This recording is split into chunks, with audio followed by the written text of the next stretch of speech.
हमारे अस्तित्व के मुख्य 3 परिमाण हैं: शरीर, सांस और मन। शरीर का शेप है, आकार है, ठोस दिखता है। सांस दिखती नहीं है, लेकिन सांस है, वो हम मानते हैं। सांस के बिना अस्तित्व संभव नहीं। और तीसरा मन। मन हमने देखा नहीं है, लेकिन मन है, आंखों से देख रहा है, कानों से सुन रहा है। वही मन स्मेल, स्वाद या स्पर्श का भी अनुभव करता है। मन का कोई शेप नहीं है, कोई जगह भी नहीं है फिक्स। मन यहां है भी, एक क्षण में अमेरिका भी चला जाता है। तो हमारे अस्तित्व के मुख्य 3 परिमाण: शरीर, सांस और मन। तो शरीर तो हमेशा 24/7 वो वर्तमान में ही होता है। Our body is always in the present moment. इसी तरह सांस भी हमेशा हमारी वर्तमान में ही चलती है। Breath is always in the present moment. एक मन ही है जो वैसिलेट होता रहता है। तो गुरु जी ने क्या किया बताएं? ये 2 दिनों के दौरान ये मन का स्वभाव है बहिर्मुख जाना, कुछ सुन के, कुछ स्मेल करके, स्वाद लेके, स्पर्श लेके, देख के। उस मन को युक्ति पूर्वक अंदर बिठाना शुरू किया। नासिका के अग्रभाग में ध्यान। सांस आ जा रही है, सांस नीचे उतर रही है, फेफड़ों में गई, पेट पोल और खाली है। युक्ति पूर्वक जो मन बाहर भागने का आदी था, उस मन को युक्ति पूर्वक अंतर्मुखी बनाया। यानी धीरे धीरे मन खाली जगहों में घूमते घूमते विचारों से भी खाली हो गया, यानी वर्तमान में आ गया। शरीर और सांस तो पहले से वर्तमान में थे, मन भी वर्तमान में आ गया। ये तीनों का जोड़ बना तो मैं ही वो हूं, वो अनुभूति होगी। असंगोहम, असंगोहम, असंगोहम, पुनः पुनः। ये श्लोक गुरुजी हर होल एंड एम्प्टी मेडिटेशन के बाद उच्चारण करते थे। असंग, संग यानी जुड़ना, असंगोहम यानी वो स्थिति क्या होती है ध्यान की एंड में, उसको एक्सप्लेन करना बड़ा कठिन है, but still I am trying. वो एक ऐसी स्थिति होती है, उसमें ये एहसास होने लगता है कि शरीर मेरा है, लेकिन मैं शरीर नहीं हूं।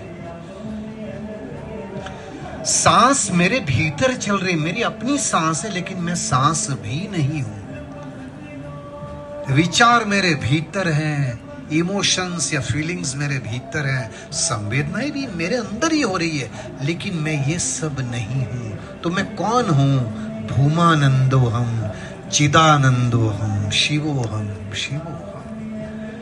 मैं भी इस अनंत स्पेस की तरह अनंत ही हूं।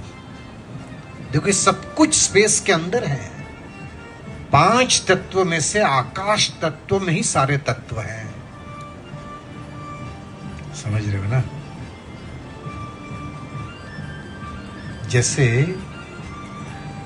जमीन को आप जोतते हो हल से और उसमें बीज डालते हो, तो जमीन मल्टीप्लाई करके फसल देती है आपको। जमीन को जोतने से फसल मिलती है, बीज बोने से। तो इसी तरह गुरुजी कहते हैं ध्यान में क्या होता है, वो आकाश तत्व, अनंतता का अनुभव होता है, आकाश का। तो जब आकाश को जोतते हैं ध्यान में और फिर इच्छा रूपी बीज डालते हो ना, तो आनंद के रूप में मल्टीप्लाई होके बाहर आता है। समझे? इसलिए ध्यान करना चाहिए। शरीर, सांस और मन। अब देखो कई बार मैं कहता हूं, कोई भी, जैसे ये भी लॉजिक है, मैं शब्द यूज कर रहा हूं, ये भी लॉजिक ही है। कोई भी लॉजिक आपको सत्य के करीब जरूर ला सकता है, बहुत करीब। लेकिन सत्य का अनुभव करना हो तो एक पॉइंट पर आकर लॉजिक छोड़ना पड़ेगा। जैसे मैं अभी ये कहूं कि रसगुल्ला गोल है, स्फेरिकल है, सफेद है, स्पॉन्जी है, रस्सेदार है, बड़ा मीठा है, मैं बहुत एक्सप्लेन करूंगा, आपके मुंह में पानी भी आ जाएगा शायद, लेकिन जब तक आप खाओगे नहीं तब तक वो रियल टेस्ट पता नहीं चलेगा। यानी लॉजिक सत्य के करीब जरूर लाएगा, लेकिन एक बार तर्क छोड़ के उसको खाना पड़ेगा, तब सच्ची अनुभूति मिलेगी। जिस तरह आप गाड़ी ड्राइव करके घर के गराज तक जा सकते हो, लेकिन घर में प्रवेश करना हो तो एक पॉइंट पर आकर गाड़ी से उतरना पड़ेगा। तो हमने यही किया। हमने पढ़ा है कि मैं भी अनंत हूं, मैं भी बादलों जैसे तैरता हूं, मेरे अंदर अनंत शक्तियां, मेरे अंदर ही सब कुछ है। वो तर्क से जाना था अभी तक, लेकिन ये 2 दिनों में गुरुजी वो तर्क को छोड़कर मन को बिठा के एक अनुभूति की यात्रा पे लेके गए। समझ रहे हो ना? यही होलोनैमिटी। जब इंफॉर्मेशन आपका अनुभव बन जाती है तो फिर वो आपका सत्य बन जाता है, फिर वो आपसे कोई नहीं छीन सकता। दुनियादारी करो, मैं भी करता हूं, मेरी भी फैमिली है। आप किसी सिचुएशन के लिए जितना बेस्ट अपनी ओर से कर सकते हो करो। जो अपने हाथ में है उसमें 100% रहो, और जो हाथ में नहीं है, बस में नहीं है, फिर प्रार्थना करो, मुक्त रहो। जो आपका है वो आपके पास आना है, इतना भरोसा रखना। Have that faith and put your best in life. हम प्रयास कर सकते हैं बस, और फिर प्रार्थना करें, और इतना भरोसा रखो कि गुरुदेव मेरे जीवन में है, सब कुछ शुभ होना है। Have that faith and move on.